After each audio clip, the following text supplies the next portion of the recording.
Assalamualaikum warahmatullahi wabarakatuh.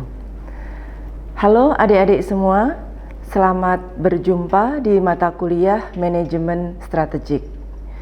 Dalam mata kuliah ini, saya, Indah Fatmawati, yang akan menjadi instruktur Anda untuk bersama-sama belajar mata kuliah ini selama 1 semester ke depan.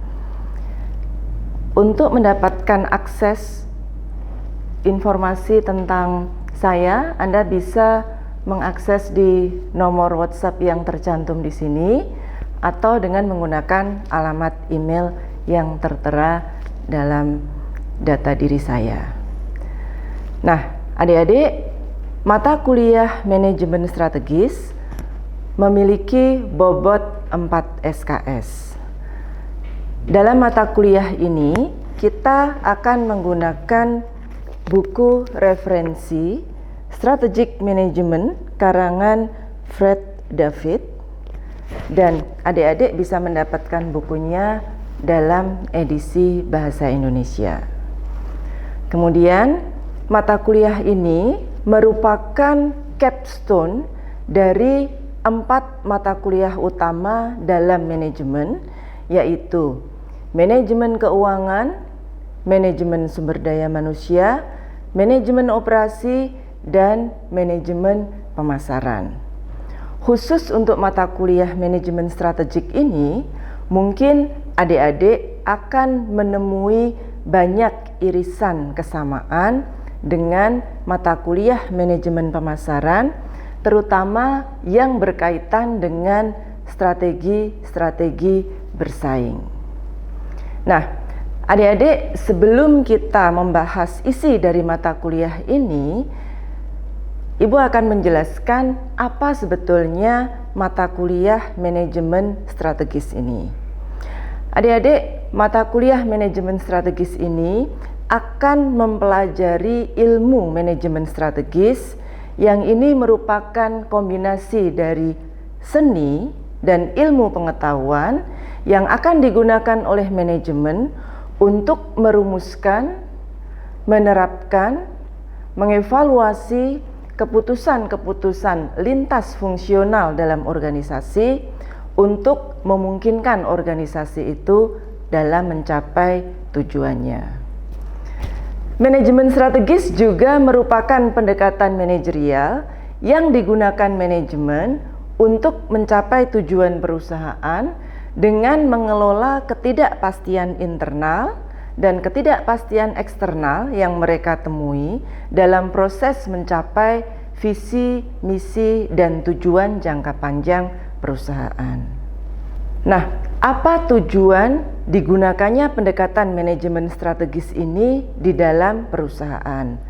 Adik-adik, tujuan penggunaan pendekatan manajemen strategis ini di dalam perusahaan adalah agar perusahaan mampu memanfaatkan serta menciptakan peluang dan meminimalkan risiko serta ancaman untuk mencapai tujuan jangka panjang perusahaan. Adik-adik, dalam proses sebuah perusahaan mencapai tujuan jangka panjangnya, perusahaan akan menemui banyak ketidakpastian internal maupun ketidakpastian eksternal yang mungkin itu akan menghambat atau mempercepat proses tercapainya tujuan perusahaan. Jadi, digunakannya pendekatan manajemen strategik ini adalah sebagai pendekatan bagi manajemen untuk mengelola ketidakpastian yang mereka temui dalam proses mencapai tujuan jangka panjang perusahaan tersebut, agar tujuan tersebut bisa tercapai secara efektif dan efisien. Nah, apa yang akan kita pelajari dalam mata kuliah Manajemen Strategik ini? Adik-adik, mata kuliah Manajemen Strategik ini materinya akan terbagi dalam 3 tahap besar. Yang pertama adalah tahap perumusan strategi, dan yang kedua adalah tahap implementasi strategi, dan yang ketiga adalah tahap evaluasi strategi.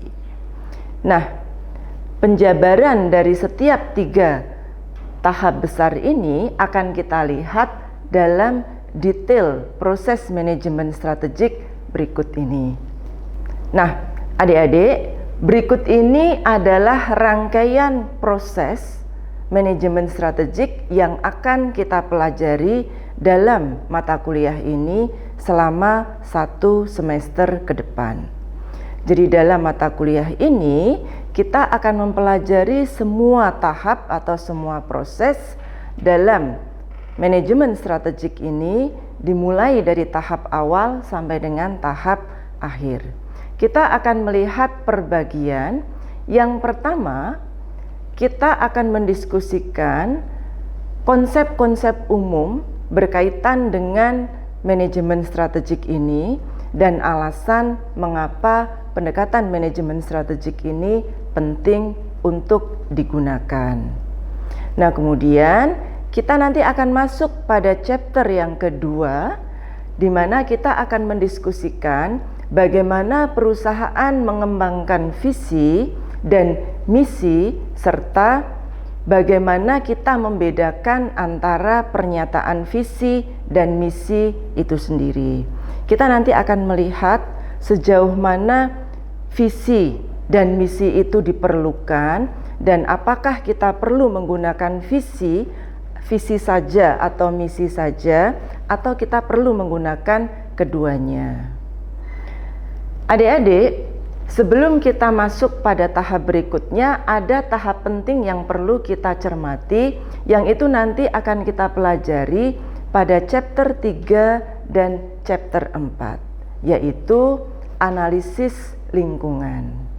Untuk bisa merumuskan visi jangka panjangnya, manajemen tentu membutuhkan pengetahuan yang bagus tentang lingkungan internal maupun lingkungan eksternal di mana perusahaan tersebut berada.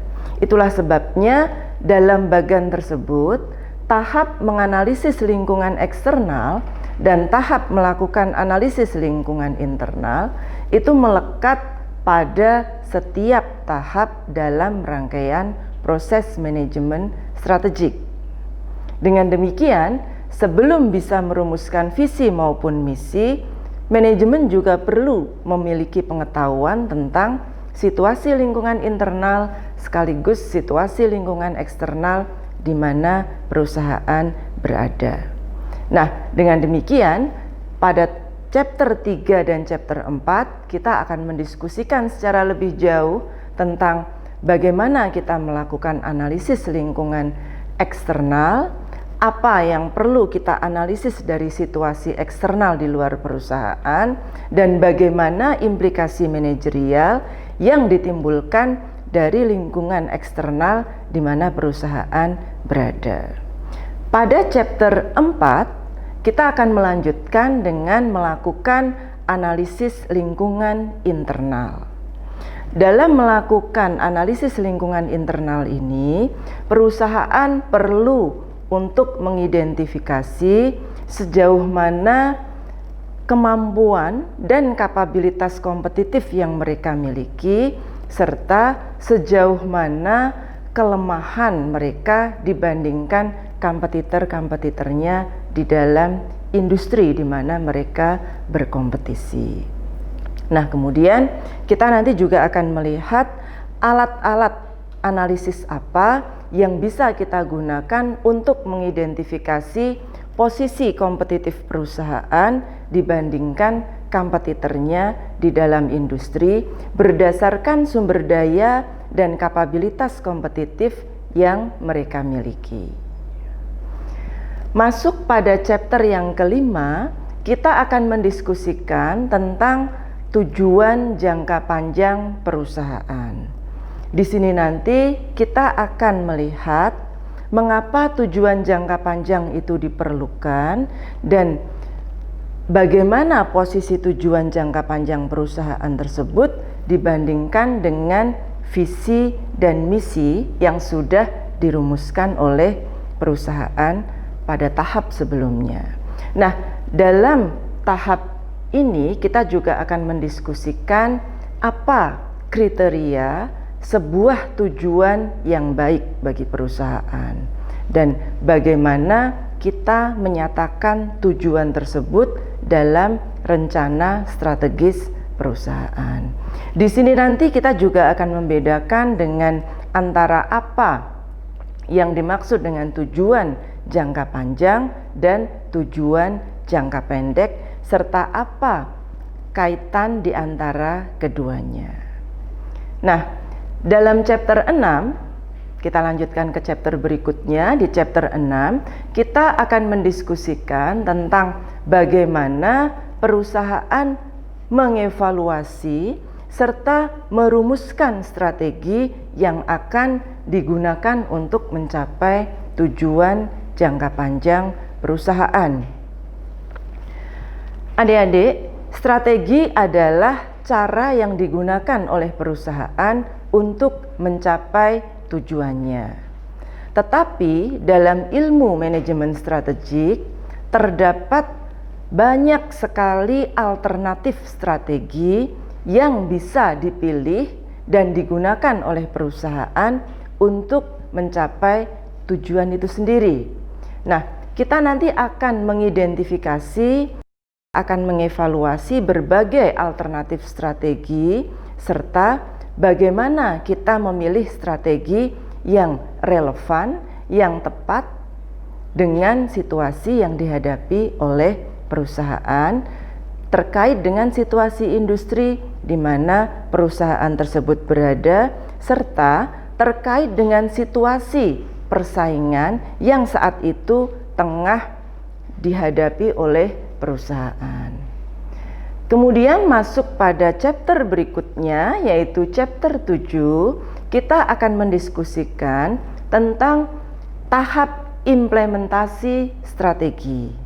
Ini sudah masuk pada tahap yang kedua dari 3 tahap besar tadi, di mana kita akan mendiskusikan berbagai isu manajemen yang perlu dipertimbangkan dalam tahap implementasi strategi. Setiap ahli strategi akan memiliki framework sendiri yang mereka proposisikan sebagai bagan kerja untuk melaksanakan strategi dalam perusahaan. Nah, tentu saja dalam buku ini nanti kita akan menggunakan pendekatan yang diajukan oleh penulis buku kita ini, Fred David. Nah, kemudian masuk pada tahap berikutnya di chapter 8, kita masih akan mendiskusikan berbagai isu yang berkaitan dengan implementasi strategi yang di sini nanti akan kita tekankan pada isu-isu pemasaran, isu keuangan, isu akuntansi, isu research and development, dan isu sistem informasi manajemen. Pada tahap berikutnya di chapter 9 kita akan masuk pada bagian yang ketiga dari 3 tahap besar tadi dalam perencanaan strategik, yaitu mengukur dan mengevaluasi kinerja perusahaan. Adik-adik, karena strategi adalah cara yang digunakan perusahaan untuk mencapai tujuan jangka panjangnya, maka manajemen perlu memahami sejauh mana keefektifan dari cara yang mereka pilih untuk mencapai tujuan jangka panjang perusahaan itu sendiri. Nah, di sini kita nanti akan belajar bagaimana perusahaan bisa mengukur kinerjanya, mengukur proses pencapaian tujuannya berdasar strategi yang mereka pilih dan berdasar strategi yang saat itu sudah mereka terapkan. 2 chapter yang terakhir, yaitu chapter 10 dan chapter 11, ini merupakan chapter pelengkap yang tidak kalah pentingnya untuk dipertimbangkan oleh manajemen. Di chapter yang 10 kita akan mendiskusikan tentang etika bisnis, tanggung jawab sosial, serta kelangsungan lingkungan hidup. Nah, isu-isu yang berkaitan dengan hal tersebut nanti akan kita diskusikan pada chapter 10. Dan terakhir, di chapter 11 kita akan mendiskusikan isu-isu global serta isu internasional yang dihadapi oleh perusahaan dalam proses mencapai tujuan jangka panjangnya. Nah, adik-adik, itulah tadi gambaran tentang isi mata kuliah ini dalam 1 semester ke depan. Kita akan mempelajari setiap tahap tersebut dalam kuliah-kuliah berikutnya. Dan kita akan melihat bagaimana nanti perusahaan melaksanakan proses tersebut sampai dengan mereka bisa melakukan evaluasi terhadap proses pelaksanaan manajemen strategik itu. Nah, adik-adik, demikian tadi gambaran tentang mata kuliah manajemen strategik dan apa yang akan kita pelajari dalam mata kuliah ini selama 1 semester ke depan.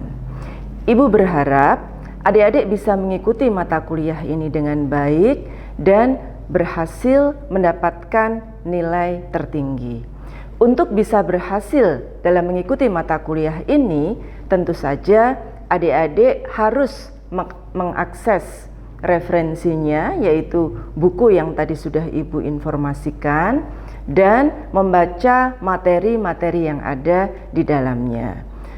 Selain itu, nanti kita juga akan ketemu dalam video-video pembelajaran terkait chapter-chapter berikutnya. Demikian, selamat belajar, semoga sukses dan mendapatkan nilai maksimal. Wassalamualaikum warahmatullahi wabarakatuh.